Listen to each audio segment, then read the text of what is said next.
मूळ जिल्हा मला छत्रपती संभाजीनगर आहे आणि हल्ली मुक्काम वाईमध्ये. याच्या कवितेचं शीर्षक आहे एक होती शाळा.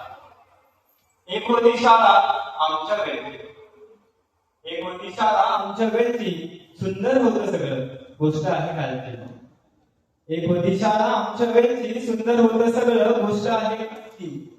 गुरुजींचा धाक होता, प्रेमही तेवढं होतं. गुरुजींचा धाक होता, प्रेमही तेवढं होतं. बॅग नव्हती हो, आणि पुस्तकांचं ओझंही नव्हतं.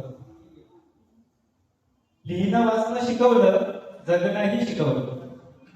लिहिणं वाचणं शिकवलं, जगणंही शिकवलं. आमच्या मराठी शाळेनं जीवनाच्या परीक्षेत पास होणं शिकवलं.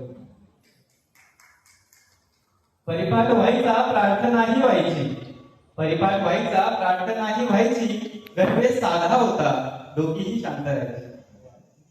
अभ्यासाचा आनंद होता, भीती कधी नव्हती. अभ्यासाचा आनंद होता, भीती कधी नव्हती. स्पर्धा ही होती तेव्हा, पण मागे राहिलो तरी खंत नव्हती. शाळेचं स्कूल झालं आणि सगळं काही बदललं. शाळेचं स्कूल झालं आणि सगळं काही बदललं.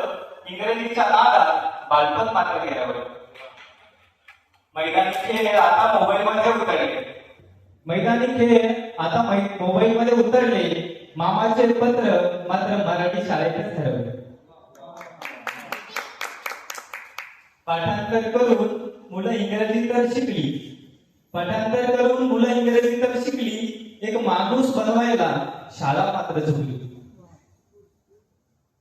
स्पर्धेमुळे आता अभ्यास तर वाढला.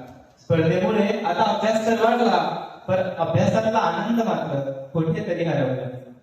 मराठीचे वारसदार आपण. मराठीचे वारसदार आपण, पण तीच तोंडची पळाली. इंग्रजी शाळांनी मराठी थोडी शिकवली. आपल्याला मराठी शाळेनं खूप मोठं बनवलं. आपल्याला मराठी शाळेनं खूप मोठं बनवलं. इंग्रजी शाळेची फीस भरू या लायक तरी बनवलं. या लायक तरी बनवलं. थँक्यू.